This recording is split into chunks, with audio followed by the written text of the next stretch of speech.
TGIF, and thank goodness we've got a fresh edition of ESPN FC coming your way. I was like, where are you going with this? Thank goodness it's Friday. Yeah, I know, but I had to think about it.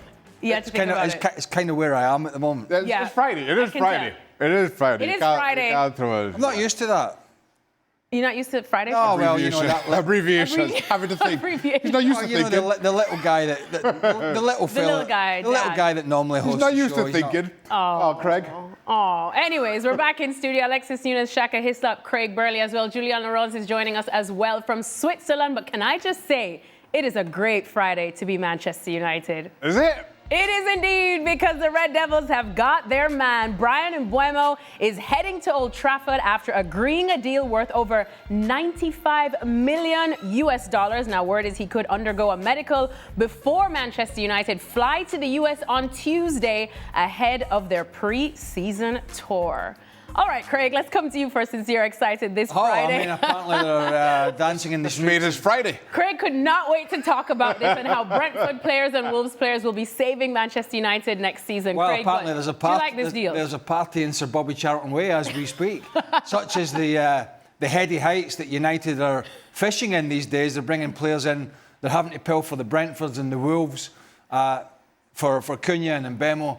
It's kind of where they are, isn't it? I was talking to the producer earlier about it. You know, gone are the days of Van Nistelrooy, Van Persie, and Eric Cantona before that, and all these players that they would bring in that everybody else wanted.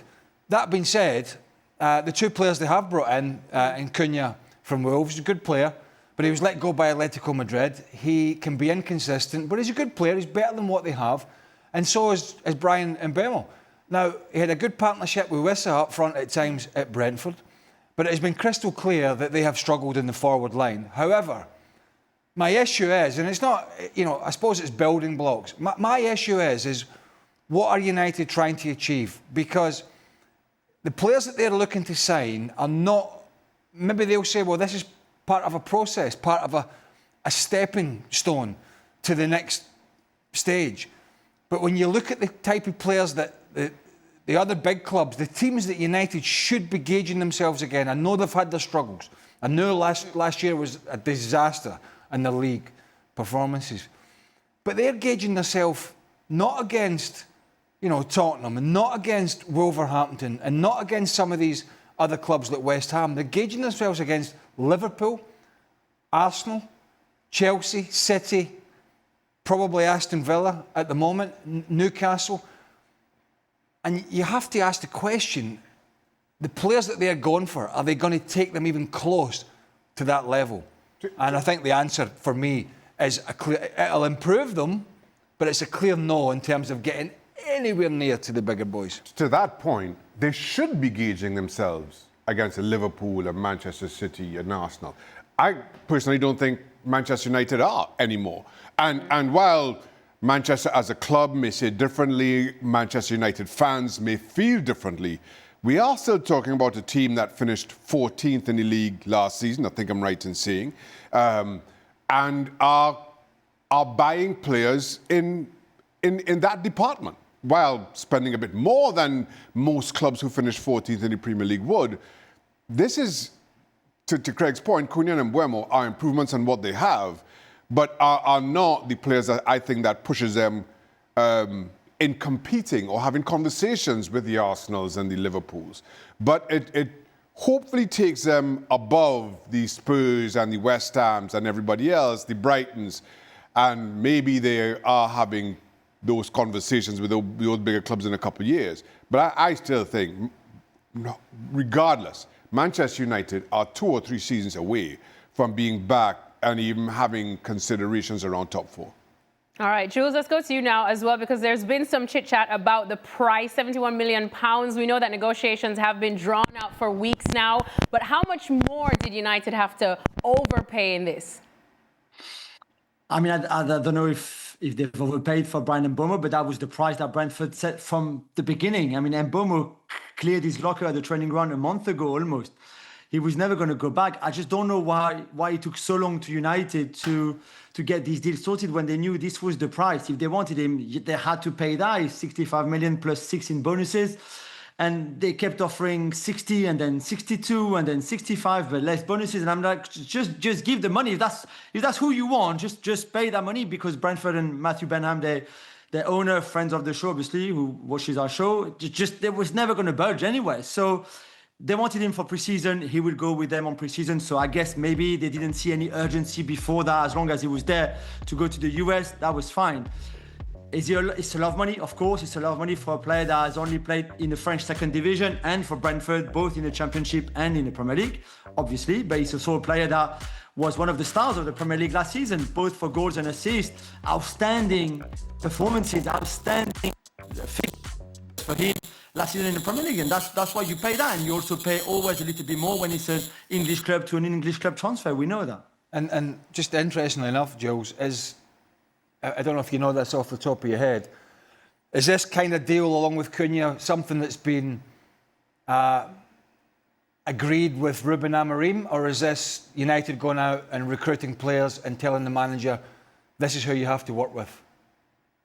No, they've both been validated by the managers, and really driving by the manager. Because again, you can look at the other side and think, for this amount of money, so we're talking £130 million, that's a lot of money for two players. And Cunha might be great and Mbeumo might be great. One of them might be great. Both of them might be okay, average, maybe a bit disappointing. We don't know. We will find out in the season. But you could also, from a Manchester United point of view, and even a fan's point of view, thinking, with all that money, could we not have gone for maybe players a bit younger, maybe players a bit better, maybe different positions? Because we know the main position is a number 9, and we talk about the number 9, and they search for number 9, because this is the priority for them. And we will see with the 11 that we put together for what they have in the squad currently, the big piece missing is that number 9, because that will shape everything else, where Bruno plays, where Mbeumo plays, where Cunha plays, all of that. But it's still a lot of money for two players, but at least those players were very much Amorim's players. Well, Jules, we asked you to give us your 11 to see how Man United could line up with Mbeumo. Walk us through it. Yeah, so this season, and we've done this before with Arsenal when the signs would be Mendy, with Liverpool when they signed Wirtz. But those were straightforward. This one is not straightforward, because, as I said, the number 9 is the priority. So right now we've put Cunha as your number 9. It's fine, he can play there, but we all know that he's better as a second striker, one of the two inside 10 positions. So imagine that United, who've really looked for the lab, Gyökeres, Ekitike, and are going to miss out on Ekitike as well as the other two. They've missed already. And we look at Nicolas Jackson and other number 9s, because they need somebody else there more than Højlund and Zirkzee. But for now, Cunha as a 9. The two 10s, Ahmad and Mbeumo. But again, Cunha will play instead of Ahmad if they sign a number 9. And then that means Bruno Fernandes is a bit deeper, next to Casemiro or Ugarte. The problem with Ugarte, he can't pass the ball, we know that. So you need Bruno there, because you need a really good passer of the ball in that position. But again, they might sign somebody else, and then Bruno can play higher up. Two wing-backs, Dorgu, Mazraoui, could be Dalot as well. And then I think that back 3 is pretty much settled once Lisandro is back from injury with Yoro and De Ligt. And again, we put Onana in goal. It's quite unlikely that he's not going to start the season because he's injured anyway. But it's also likely that United are going to sign another goalkeeper. I mean, it's saying something when you sign Ugarte and Jules is saying he can't pass the ball when they spent on him 60 million or whatever it was. I look at that United side and I just see problems and more problems again. Yeah.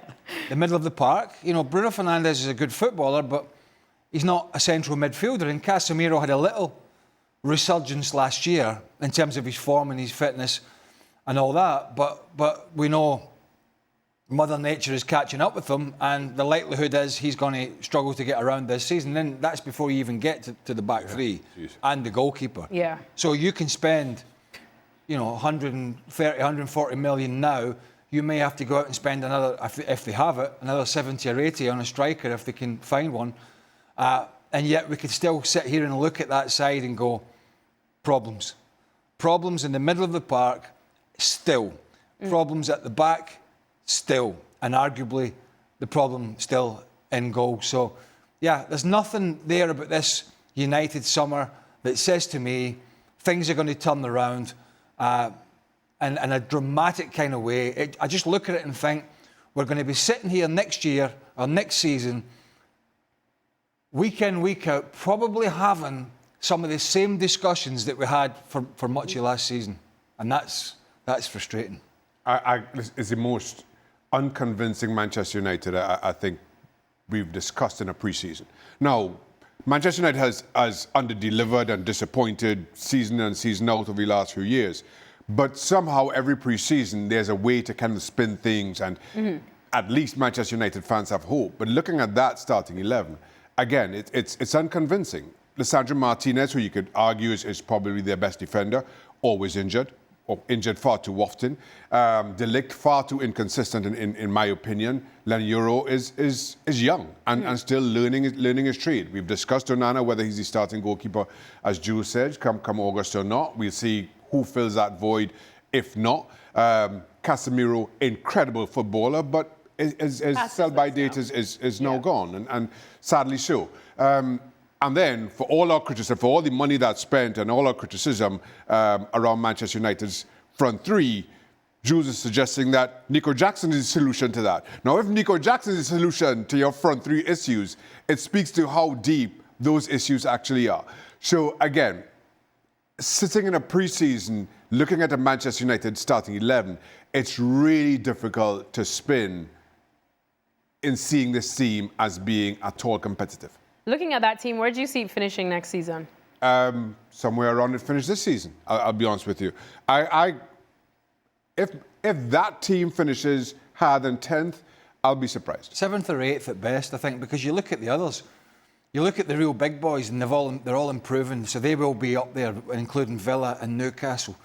And then you look at the likes of Brighton, who are a better side in terms of an all-round team than Manchester United. And Thomas Frank getting in at Tottenham should give them a little bit more structure. Should do. So it's, I mean, mid-table to 7th or 8th, I think that's kind of where that team are.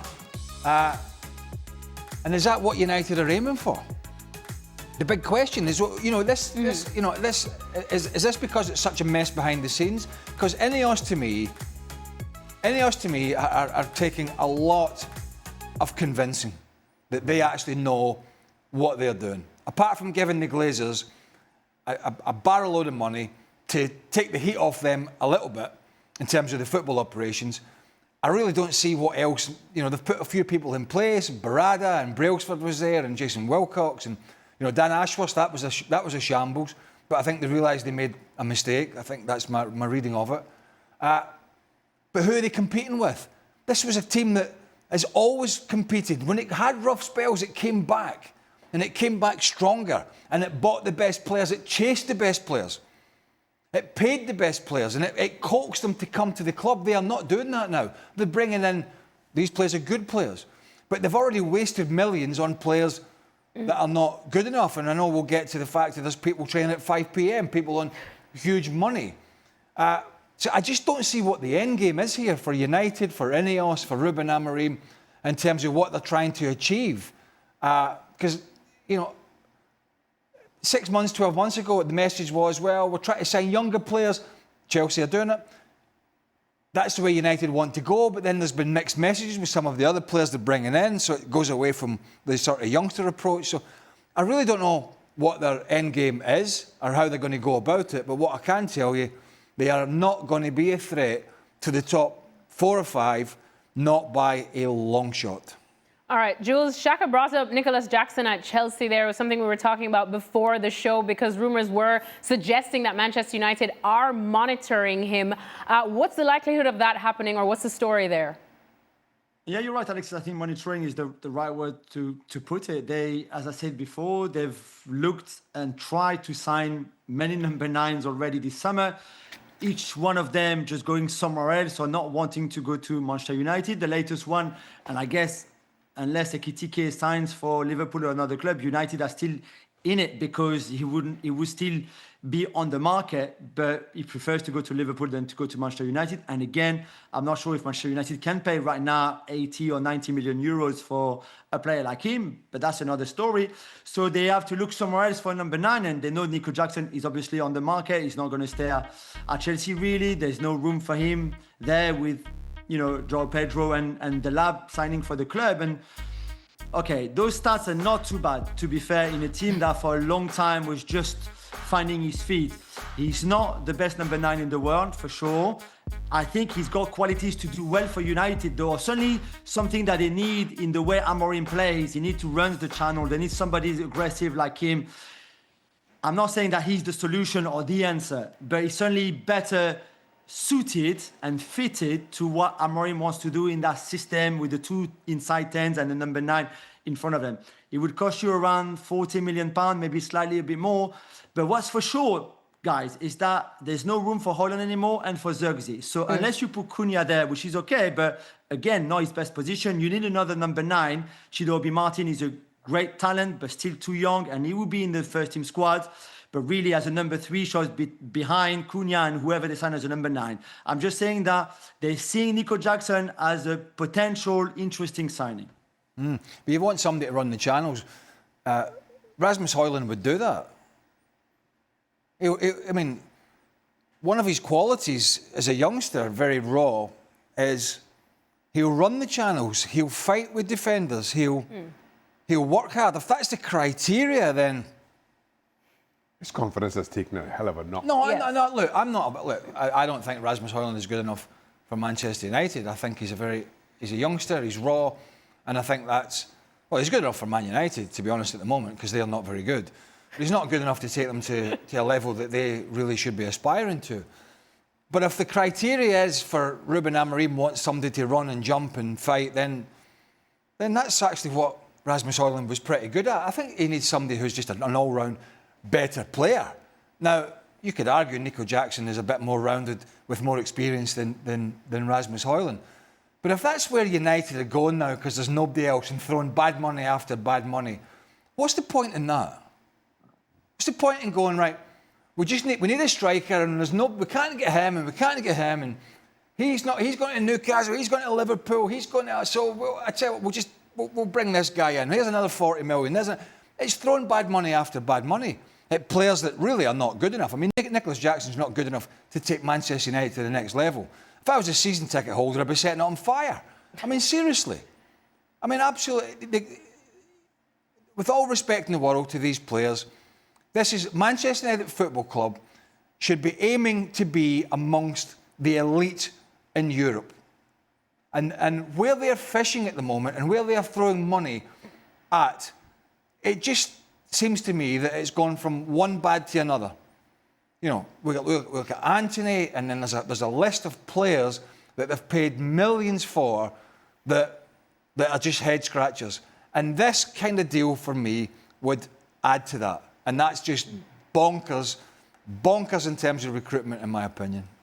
Well, Jules, you mentioned the fact that you don't think Manchester United would have enough money to go after the big name strikers as well, but they do have a lot of players that need letting go. Word is there's a 5 list of unwanted players. Just look at some of the names right there. Anthony, who Craig just mentioned, Alejandro Garnacho, which still leaves me scratching my head, Tyrell Malacia, Marcus Rashford, who we know is definitely still on a pretty penny, and Jadon Sancho, where it just has gone from bad to worse for him at Manchester United. So what's it looking like for these players? It's not looking great, Alexis, because they have been banned from turning up at the training ground in the daytime. Basically, they can only go there after 5 p.m. to train on their own. I mean, they would have coaches with them and fitness coaches, but on their own without the rest of the first team squad, which is fine. A lot of clubs do that. A lot of clubs have players that they want to let go.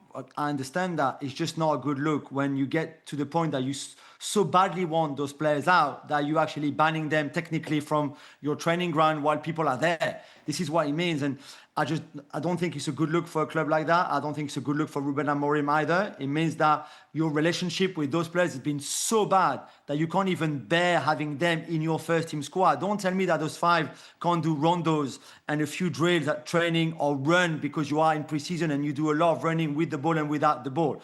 And yet he doesn't want them near him him and near that first team squad. So this is the way it is. And again, loads of clubs, not just United, loads of even top clubs in Europe have sometimes systems like this to keep those players fit until they find another club. We understand that. I still don't think it's a good look for United or any other clubs doing that kind of stuff. I mean, these stories are the reason we're talking about Manchester United, aren't they? Because let's be honest, Manchester United have always been a talking point.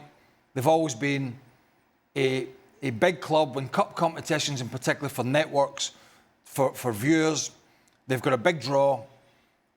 All of that sort of stuff. People have always wanted a piece of Manchester United in a certain slot because they've always pulled interest, clicks, viewership, and I get that. And in some sense, we're talking about them because they still are. But in terms of a team, in terms of a club going forward, in terms of what we're going to see on the park, they're barely worth talking about. They really are barely worth talking about here. Now, the issues that they have are why we discuss Sancho and Rashford and all these kind of things. My bigger question would be, bearing in mind, up until right to the end of the season, or even to the end of the season, Ruben Amorim had only beaten in the Premier League in the second half of the season teams that were going to be relegated to the Championship. What point, if at all, if United splutter at the start of this season, is he on his high horse back to Portugal? Because there can't be a continuation of last year's league form. They cannot. And he can splutter on all he wants about systems and about getting my players and doing it. I did it this way at Sporting Lisbon and it was successful. Not one Man United fan gives a toss about what he did at Sporting Lisbon because it doesn't affect what happens at Manchester United. And the big question is going to be, with that sort of 11 that Gio's put up, and that could alter depending what happens in pre-season, how much does Ruben Amorim need to figure out how to get results at this club before Ineos empty him? I think that is going to be the big question. Does the leper have to change his spots to get results? Last year would suggest no, he's not going to do it. And then you've got to ask the question, has he got enough? And is he going to get enough in this transfer window to be able to play this back three in the way that he plays and have success? Because a lot of teams in the Premier League outplayed and took them apart last year. And, you know, Ruben Amorim could be a manager very early on in this season that's on some real rocky ground. I think the other aspect to this in questioning Ineos' role throughout is certainly a financial one. And what does that injection of cash kind of look like? Because a couple of years ago, we were talking about Manchester United, despite the club size, having issues with profit and sustainability. Now, all of a sudden, already, and while we were sitting, mid-July, there's still 6 weeks left, roughly, in this transfer window, they've already spent over 100 million on a couple of players. We're talking about a new goalkeeper, talking about still needing a number 9. And while you have quite a healthy list of talent to sell, the closer we get to that end of August, the more clubs recognise that Manchester United are desperate to sell. Not just to get rid of players that they don't want, but quite possibly to balance those books. And Jules may very well know better than me as to Manchester United's current financial position. So it really is a game of chicken in the transfer market that Manchester United find themselves playing. And it just, again, questions. Again, it raises the issue of back in Nodi, and while we could talk about exactly how good Manchester United were as a football team back in when we were playing, there was no question that they were also one of the best run football clubs in world football. And again, how this club is being run, you question that just as much as how it's performing on the park. How can then Sir Jim Ratcliffe, and I'm paraphrasing here, but I think this was a statement that he made, sort of a kind of bold statement a few months ago, said in 18 months or whatever time period, this club will run out of money. Yeah. Mm-hmm. And yet, okay, Rashford and all that, they were not his, he inherited a lot of it, but they're going out and spending 100 odd million already, They've already let the tea lady go and all these people behind the scenes. It must be galling for those people that were made redundant to see all these players on hundreds of thousands at training at 5 p.m. at night. And then you make statements about a club running out of money, and yet you're able to go out and spend this kind of money on players that are not very good. So the two things, and I know you've got to balance books with business and all that sort of stuff behind the scenes, and generally for a lot of companies there's a natural waste, and you try and sort of, thin that out to make sure you're as efficient as possible. But to sit there and say, we need to make these decisions and we need to take Sir Alex off the books and we need to take, and I'm sure he's not bothered because he's a very rich individual, and rightly so with the work he did. But then all these other people that have been let go, quite a lot of them, and there may be more, to sit and hear them talking about running out of money whilst wasting money and then spending it big on players. It just, at this moment in time, for me, and I've not changed my stance on this, Ineos, whilst the Glazers run the club on debt and took a lot of money out, whilst Ineos have poured money in to have a minority shareholding in the group, in the company, which doesn't seem great business, there is nothing saying to me at the moment, apart from the fact that Ineos are really good business people and have made billions from the business they're in, that they have a Scooby-Doo what they're doing running a football club the size of Man United.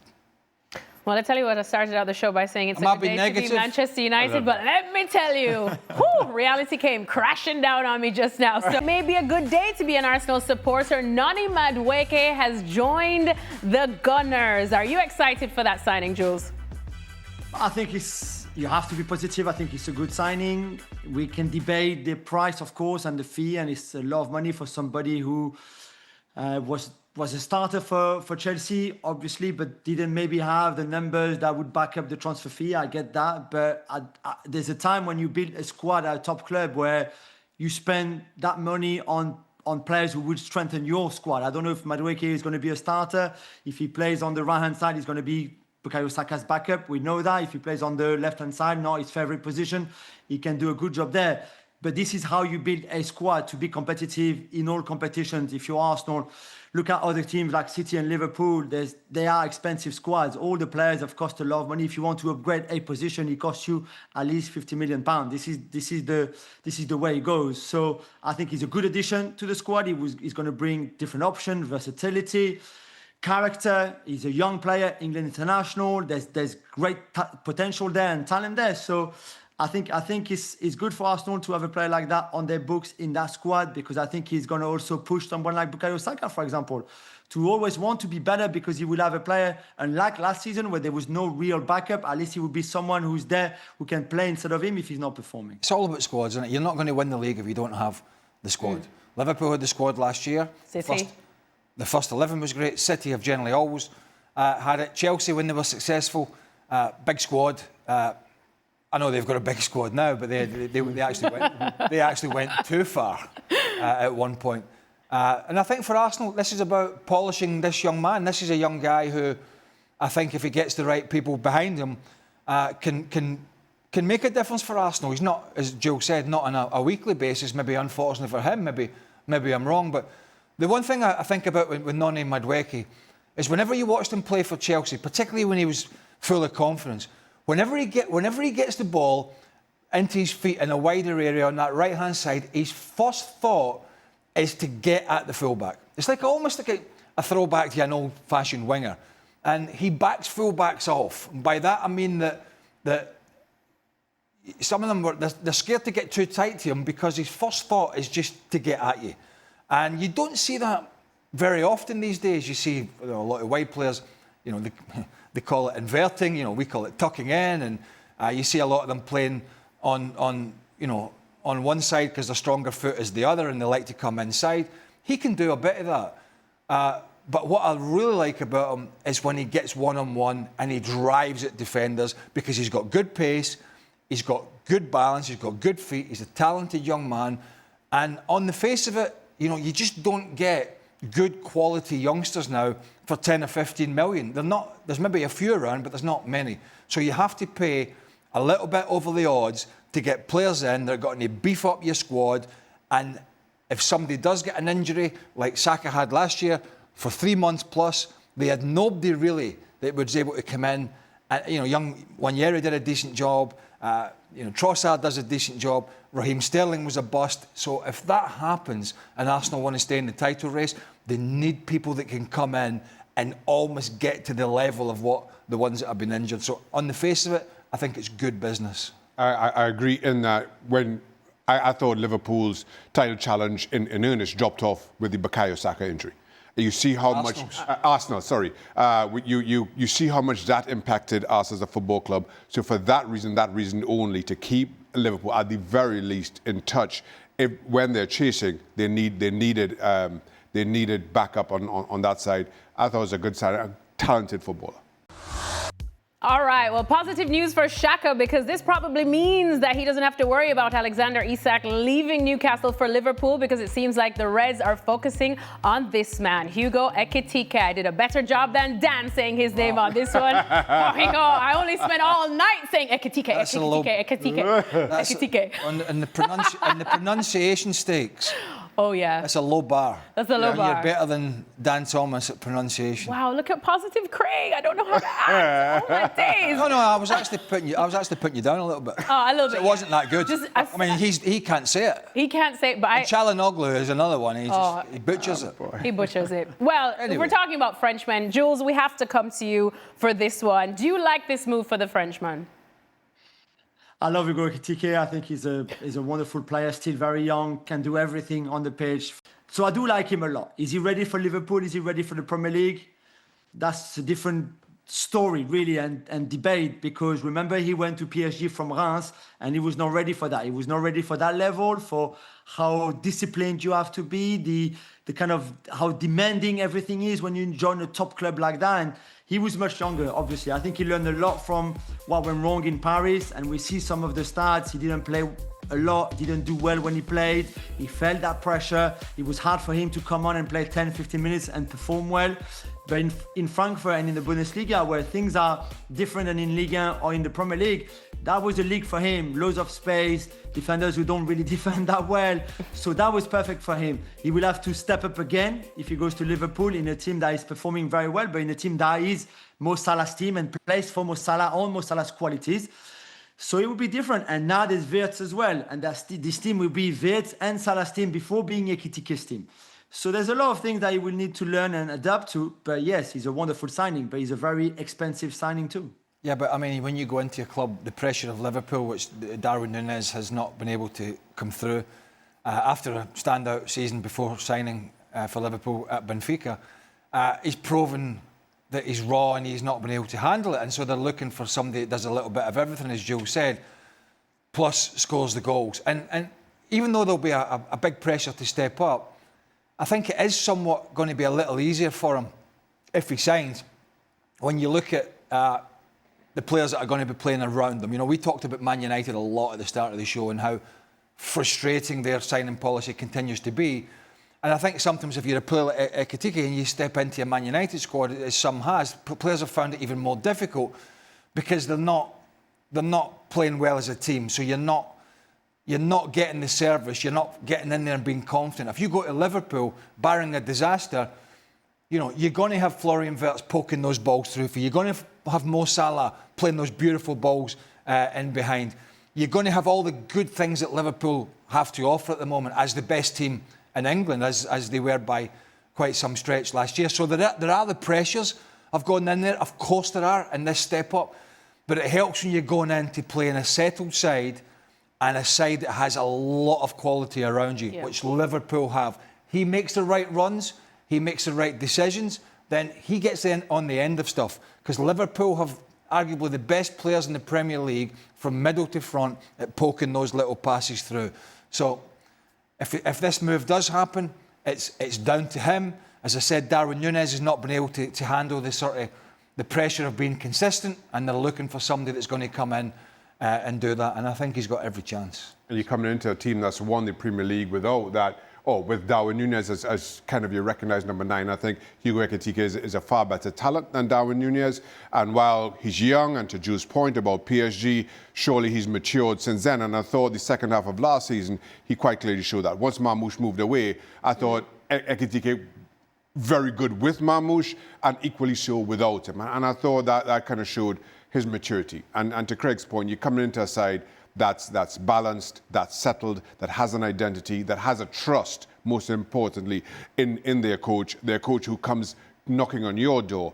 I think he fits in quite seamlessly. I think it's a really. He's a better all-round player. I'm not comparing him to Darwin, but I'm just saying that this has been a big position for them. It's a position Arsenal have tried to fill, a position Chelsea, Man United, and Man City went out, got themselves a strike. Ekitike is Joe said, there's a little bit of everything in there. And you look at Núñez, what Núñez brought. He brought aggression, he brought pace and physicality running in behind, and he would have a scrap with centre-half. But his link-up play when he came short, which wasn't very often, just wasn't very good.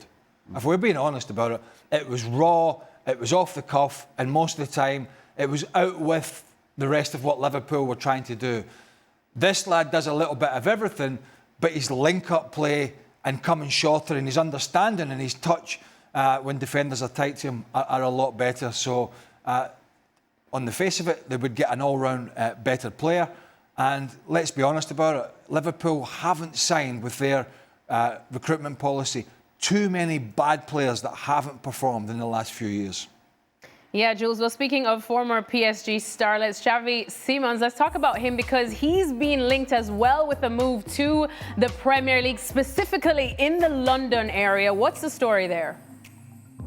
The story is that he wants to move away from Leipzig, who, as we see on the graphic, signed him actually permanently not that long ago, and yet he already wants out.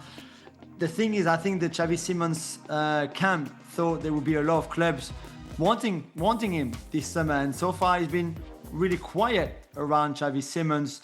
I think when Bayern Munich missed out on Wirtz and now lost Musiala for quite a long time, they thought about him. English clubs, as you said, and Premier League clubs, whether that's Spurs and Chelsea, are also looking at him, but nothing too serious right now. And even on that left-hand side, a team like Arsenal, for example, who need a player to play as a left winger, whether he's an inverted one like Craig was saying earlier, or pure left winger, he's not really on their radar so much for now because I think it's expensive. Again, 70 million euros around that mark from Leipzig. Somebody who's been injured in the last 2 seasons for quite a lengthy time, that has incredible qualities. There's no doubt of his talent, but not being really consistent enough showing that talent. He's capable of glimpses of genius things, but also times where he doesn't have really any impact on games. So there's still a lot of work to do, I think, before they're finding a club for him. All right, let's talk Gio Reyna as well, because we've been talking about him. And speaking of a player who needs a move away, he is definitely that player. And he has been linked with a move to Parma. Word is the Italian club are willing to spend almost $7 million on the American star. Shaka, your thoughts on this one I would get, because, of course, we've been talking about it all week. Craig spoke about it yesterday. And Archie yesterday said that Gio Reyna right now needs that main character energy back, especially for the U.S. men's national team, a year away from a World Cup on home soil. Would this move give him that, or at least help? It certainly would help. What does not help is staying at Borussia Dortmund. I think that has quite clearly run its course for both player and football club a couple of years ago, maybe more than just a couple, 3 or 4. We were talking about Gio Reyna as an incredible talent and where the next big step would come. He certainly has regressed a lot since that. And also, I think his position with the US men's national team is under serious threat. With a lot of Malik Tillman, etc. coming through, I'm not sure Gio Reyna could automatically feel that he's going to start. I think it's very far from it. For Gio Reyna, it could be. But I get the feeling at the moment, really, whilst a World Cup, and Shaq and I have both played in World Cups, it's something as a kid you grow up and think, wouldn't that be great when you're watching all these players? That's going to be me one day. But I get the feeling that he's fallen so far, his career, with injury and loss of form and the loan spell at Forest and all the issues that he's had, the sort of infighting with, Greg Berhalter, it seemed, at the US, and then family getting involved, is that actually for him, the World Cup is way over there. It's a pipe dream. Because for me, with his talent, what he needs to do at 22 years old is get his career back on track. I think for me that is bigger than the World Cup for him. Because he's in grave danger of his career just unravelling and continuing to unravel with injuries and picking the wrong club and not getting a game. So whatever move he makes has to be spot on this time, because he has to go in to a club, he has to be fit, and he has to play, and he has to play well. And if that happens within a sort of 8 to 10 month period, maybe he can look forward to a World Cup and being part of the American story, the United States story on home soil. But at the moment, honestly, his career's fallen so far, I'm thinking that's in the distance. He somehow, and one thing will not go without the other. There won't be a big story World Cup for him if this continues at club level. So this is the most important thing for him now over the next weeks and months or whatever it is, to somehow find the right club and find the Gio Reyna that came through as a 16, 17 and 18-year-old that used to light up a football field. If he can't do that again, you can forget about being major roles in World Cups or anything. So it's about getting his career back on track and getting it back on track quickly. If I was advising him, I say that's my first and foremost thought. Jules, Xhaka said it, that Italy has been a happy hunting ground for US men's national team players recently. Do you think this would be a good fit? I think nobody knows really, considering that Parma, who stayed up in Serie A, have a brand new manager in Carlos Cuesta, who's never been a manager in his life before, only assistant jobs, who's 29 years old. The youngest coach by far in Serie A in any of the big five leagues, and we don't know yet how he's going to play, what the style will be, what the philosophy will be. We don't even know if he will be any good at being the manager in a club like this. And that's even before Joe has arrived there. And there's a big squad right now where there's a lot of competition. But on paper, he would be the most talented player, certainly attacking-wise, in this team. But yeah, I think Serie A could suit him, certainly maybe more than the Bundesliga, and especially what he showed in the last couple of years, which is not much. But like the boy said, he needs a change anyway. There's no way he would stay, not even just at Dortmund, but even in the Bundesliga. I just don't think he just needs to go away from that period of his life and just have a fresh start somewhere else. No, we're talking, and again, some people might be thinking, well, what's he talking about World Cups? World Cups come and go. You know, it's here and it's gone for 4 years. Your career is your career. It's day-to-day grind. It's week-to-week grind. It's about consistency. And he's at that stage of his career where that's absolutely, in my mind, 100% the most important thing for him. Because if he goes to Parma or somewhere else and stinks the place out and doesn't play and is injured and all that, what's Mauricio Pochettino going to do? Feel sorry for him? Mm-mm. Give him a sentimental pick? So it's without one, you don't get the other. And I'm surprised we're having this discussion about him, but it just shows you, for any youngster, even as talented as you are, that whether it's your fault or not, and whether it's injuries or attitude or whatever it is, things turn very quickly in this sport. And when it starts going downhill, it goes downhill fast, and it's very difficult to get back on track. Well, I'm pretty sure that this discussion will definitely come up when Football Americas returns on Monday. Christina Alexander, Hercules Gomez, Xhaka, are you on? And Jose del Valle. I most certainly am, Alexa. Xhaka is just moonlighting. Oh, what? So many hats. Moonlight. Moonlighting as a Football Americas man. All right, let's talk about the women's Euros, shall we? Because Jules is over in Switzerland where it's going on. And Jules, I'm pretty sure the nation is very sad today as Spain defeated Switzerland in their quarterfinals game. 2-0 win for the Spanish, but there were some dramatic moments in there, I would say, considering 2 missed penalties, one even from Alexia Putellas, not very much like her. But from what we see from Spain, Jules, are they still the favourites to win this? Mariona after just 8 minutes, which would have changed the dynamic of the game. And instead, he made Switzerland even more aggressive, more disciplined defensively in a stadium in Bern that was wonderful for the support for the home side, obviously. And it took Spain 66 minutes to finally score on a moment of genius, a backheel assist from Aitana Bonmati, and then a great finish by the sub of the tournament, Atenea. And then after that, there was just no way back really from a Switzerland team that has just defended the whole game.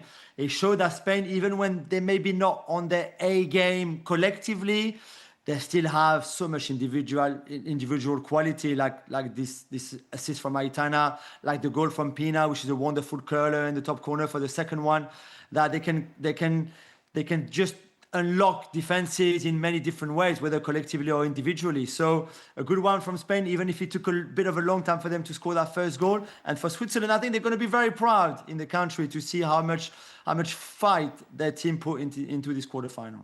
Well, Jules, I know you're in Switzerland, but if you opened your window, I'm sure you could hear more chants of it's coming home, especially after England's roaring win over the Swedes. They had to come from 2-0 down to force the game to penalties, where eventually the Lionesses got the better of the Swedes. Jules, what's our biggest takeaway from this game? Is it all the drama that it had and England fighting back, or is it the fact that that was probably one of the worst penalty shootouts I think I've seen?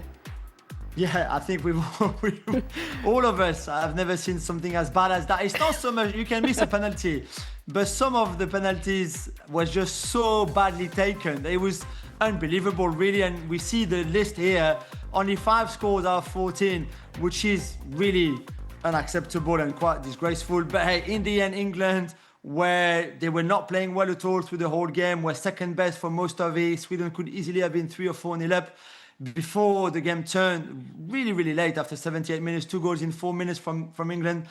And then the miracle of the penalties, really, because twice they were behind, twice Sweden could have won it with the last kick of the penalty shooter, and twice they missed, not even hitting the target. And then after that, it was all on England and Chloe Kelly and Lucy Bronze, to be fair to them, until the winning penalty. But it was just an incredibly dramatic finale. It was indeed. All right, well, let's have a look at the bracket. As you can see, the first semi-final is set, England against Italy, who have shocked a lot of people this tournament. But there is Spain in the second semi-final, and Jules, they are waiting for either Germany or your girls from France. Now, you have about 20 seconds to convince us why France could probably win it all, or at least get past Germany, who haven't looked in top nick either. 20 seconds, huge game, obviously, big rivalry between France and Germany. For so many times, Germany have always beaten France, whether it's the men's game or the women's game, but it's changed in the Nations League 2024, where France finally beat the Germany to end that curse. It's a quarterfinal, it's a lot at stake, but France have the momentum, whereas Germany's just been thrashed by Sweden in the last group stage game. So that's why France are going to win 2-1. Wow, that was seamless. That was perfect. Jules, we didn't even have a clock up. Who decided they had 20 seconds? Our producer, Mike. Mike runs a tight ship, so let me say the promo. Football W, it is back on Tuesday, 8:30 p.m. Christina Alexander and Ali Krieger. They'll definitely be talking about the Women's Euros. You can catch it on ESPN+. Plus, guess what's coming back next month? La Liga is back on ESPN. Everything kicks off on August 15th. Barcelona, the defending champions, they are in action against Mallorca on August 16th, though. You'll have to start by explaining all your Cockney rhyming slang. What's a butcher's? Is like earlier to have you said a look. A Scooby. Earlier you said a Scooby. Well, yeah, so you have to explain that to I don't actually layman know viewers. the Scooby. I know the butcher's means like a butcher's hook, which is like have a look. Have a look. But the Scooby, I don't know where that comes from. Well, a Scooby-Doo. Yes, I mean, Jules lives in London. You lived in London for a little bit. Shaq lived. We've all lived in London. Yeah. But I went there when I was 16, and I lived with a family, kind of on Patterson, and in North London, and every sentence was Cockney rhyme. Yep. So as a youngster, you just sort of picked up on it, and I, to this day, still use some of it. Yeah. And people just look at me and go, "What the hell does that mean?" Like up the apples and pears, stairs. Yep. Oh, see, I didn't know that one. I know the mince pies, which means your eyes. But I learned that one from Stevie Nicol. How much time in London did Stevie spend? No, but it's food and food. It's food. Yeah, that's. I should have known that. Cockney rhyme, Scooby. And when I said Scooby in the show, that they don't have a Scooby-Doo, it meant they didn't have a clue. I'm presuming, I mean, Scooby-Doo was big in America, wasn't he? Yes, Yes. Scooby-Doo's big everywhere. Scooby's Right, anyway. Yeah. Look at Late in that. Switzerland. It's late in Switzerland. Jules wants to go to bed soon. All right, let's get into this, right? This one from Brandon. Did Brentford just commit robbery by taking 75+ mil from United, or is that price justified in today's market for what Mbeumo offers? Jules? I think if you look at wide players or wingers, because that's what he is. I know he's going to play as an inside 10 in that system, but he's a wide player, really. This is what they cost, between 60 and 70 million, and this is 65 plus 6 million in bonuses. We'll explain that on the show. This is what you will pay for Eze. This is what you pay for Olise. This is what you pay for those kind of wingers, even if they come from a club like Brentford, so not your top club. Plus, you always pay a bit more when it's an English club to an English club. So that's why is that. Do you think it's too much? Maybe, but if Mbeumo scores 20 goals and has 8 assists next season in the Premier League for United, it won't be too much. So it's, again, the price is always what then the players provide for it. That then we decide if it's too much or not too much. Someone that scores 20 goals a season, I'll take it. I'll take it. To Brentford's point, Manchester United paid what, 62, 65 for Cunha? You're right to ask for more. You're not going to ask for less. Just on a pure principle. If I'm a selling club, just say it. All right. Shaka. That's my contribution That's to this. Shaka's contribution to this. Next question. Does it matter that Leverkusen lost 5-1 to Flamengo's under-20 team in Ten Hag's first game in charge? Craig, does it matter? Well, I don't have in front of me, I don't know what the Leverkusen team was. But it's certainly, at the very least, it's far from ideal. Yeah. At the very minimum. Not 5. Well, not anything losing to, you don't expect to lose. It's a bit like having the first team take on the under-18s or under-20s at your club, be it West Ham, Chelsea, wherever it is, and you get beat in the training ground game. It's kind of embarrassing, isn't it? So, and bearing in mind, you know, Xabi Alonso is gone, you know, Jonathan Tah is gone, Florian Wirtz is gone. So they've lost some key components, and then they bring in Erik ten Hag, who has spent time in Germany before coaching, but obviously, you know, then had a good spell at Ajax and a very bad spell, or a bad spell at Manchester United. There's a lot of eyes on him. A lot of eyes on him, and the chances of him recreating anything close to what Xabi Alonso did are very slim, because that squad has changed now, and what they did was incredible. But you know, losing in a pre-season game in this manner it doesn't do anything for the doubters out there about the decision to hire Ten Hag. To Flamengo under-20s. Not 1, not 2, not 3, not even 4, but 5 goals. I don't know. I think Former Manchester United manager Erik ten Hag. Stop it. Who Who won trophies, though? Who won trophies, though? I'm just putting that to you, Shaka, Alexis. I was trying to start off as a happy, positive, and Craig brought back some positivity to say that I pronounce Won't last. things better than Dan. Won't last from Craig. It won't last from Craig. Well, The positivity. I have to be honest, I'm running out of it as we speak. I can, as I'm sure you will know, I can spin on a dime. It only takes a word or 20 seconds. it takes something for me to spin. I mean, Jekyll and Hyde have got absolutely nothing on me here. Don't we know it? But we love him for it. We love him for it. It's just, you never know what you'll get. It's like a Pandora's box. It's a surprise every day. Next question. For the guys, if you were... What are you laughing at? Sorry, Craig running out of patience. If you were earning massive wages of like 200,000 to 300,000 a week, but weren't getting the game time, would you take a big pay cut just to get back on the pitch? That depends on a lot of things. How old you are, how big is a big pay cut, who's the club you're going to. There's a lot of kind of points as to If you were, for example, in a Marcus Rashford situation, right. would It's you? a very difficult one. Because he's going to have to take a I pay tell cut. you now, and this is only my opinion. This is a very difficult, I think, it's a very difficult argument to opine on.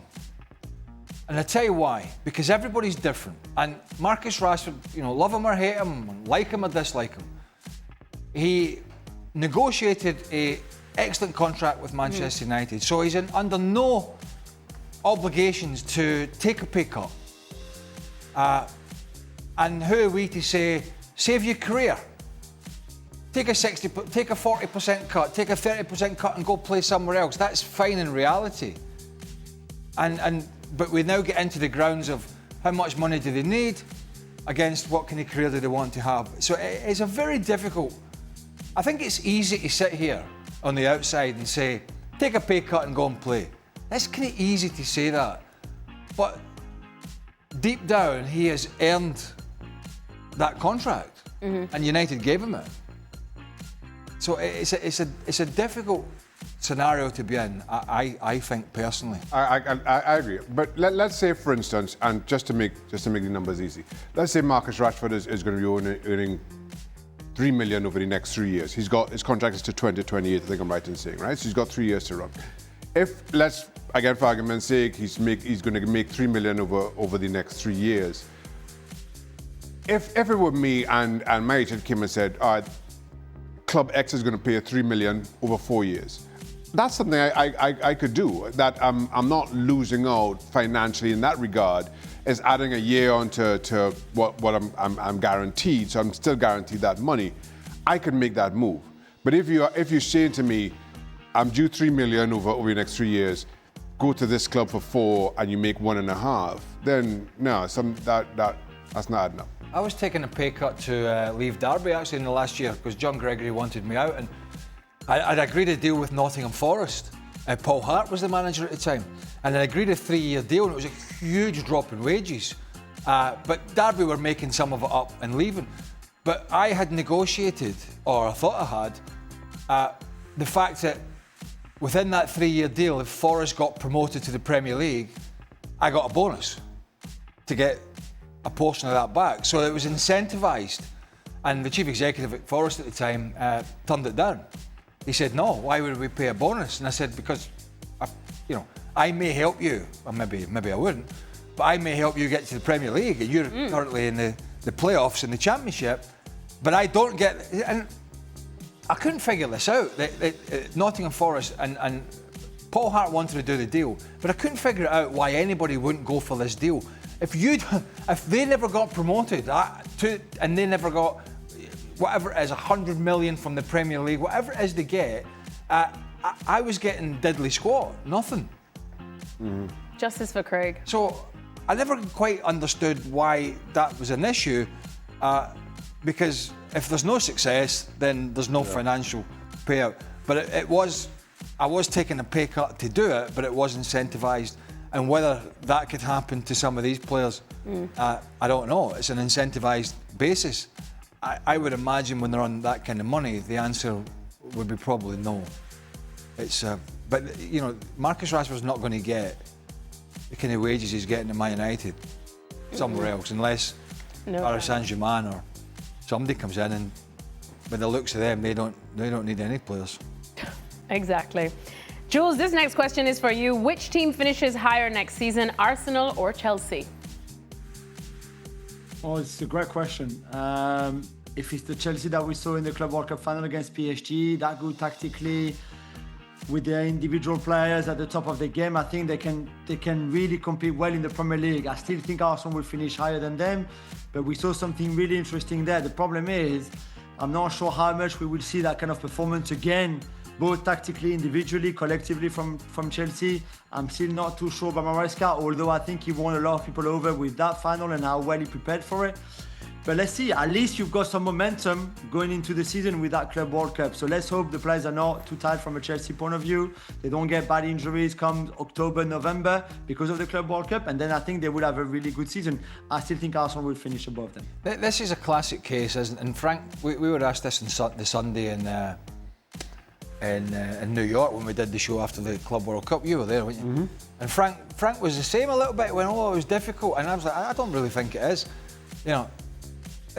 people are getting carried away. The Club World Cup, they won it, they played great in the final. PSG looked as if they were shot and needed a rest. And, Hey, boy. and there you go. Craig's patience has run out. The lights have gone out. And just Well, this is This is absolutely actually for real.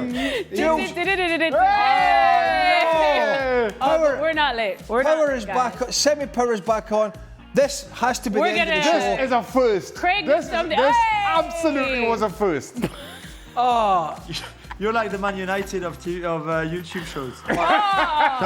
Excuse me, Jules. All We're we need is not. a We're not leak. on YouTube Oh, now. there's a leak in the roof. When Alexis presents, this is what happens. He's the United. This is because Vibes. Craig said that he's running not out of the- patience. No, I don't want to cast aspersions out there, but this is just cast iron proof that ESPN haven't put the 50 cents in the meter. Well, you know, at least it did that in extra time and not during our Right. serious discussions. Restart that, but not as long.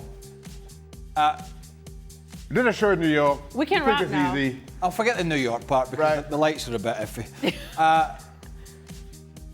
Club World Cup, great. PSG, not the same team in the final. Chelsea maybe played a part of that.